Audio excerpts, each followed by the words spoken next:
আমাকে ছেড়ে দাও বলছি। আরে ভাই এটা তুই কি করলি? ওকে মারছিস কেন? আরে ছেড়ে দে বলছি।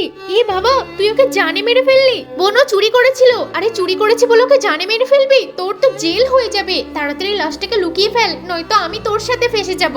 ভাই ভাই ভাই আমাকে কোথাও একটা লুকিয়ে ফেলুন না, পুলিশ আমাকে তাড়া করেছে। আরে লাশ! আরে কয়েদি তো সব দেখে ফেলেছে। ম্যাডাম আমাকে তাড়াতাড়ি লুকিয়ে ফেলুন, আমি কাউকে বলবো না। আচ্ছা ওকে না হয় আমরা লুকিয়ে ফেলি, আমরাও বেঁচে যাব। ঠিক আছে লাশটাকে লুকানোর জন্য আমাদের সাথে সাহায্য করো। এই তো এই ঘরের সামনেই রাখবো। ম্যাডাম এবার আমাকে তাড়াতাড়ি লুকিয়ে ফেলুন, নয়তো পুলিশ আমাকে ধরে ফেলবে। আচ্ছা আচ্ছা আপনি না হয় এই ঘরের উপর উঠে পড়ুন। ঠিক আছে আর কাউকে বলবেন না। ম্যাডাম আপনি কি এদিকে কোনো কয়েদিকে আসতে দেখেছেন? কয়েদি? কয়েদি? এই ভাই শোন না, আমরা না হয় কয়েদির নামে দোষ চাপিয়ে দিই আর কয়েদিকে ধরিয়ে দিই, তাহলে আর তোর দোষ হবে না। আরে কি বলছো তাড়াতাড়ি বলো। স্যার কয়েদি তো আমাদেরকে ধমকি দিয়েছে, এই জন্য বলতে পারছি না। ও তো একজনকে মার্ডার করে ফেলেছে, এই জন্য আমরা ভয় পাচ্ছি। আরে মার্ডার করেছে? ওর তো ফাঁসি হবে, তাড়াতাড়ি আমাকে বলো কোথায়। হ্যাঁ আপনি চলুন আমার সাথে। এই যে লাশ এখানে আর কয়েদি ওখানে লুকিয়ে আছে।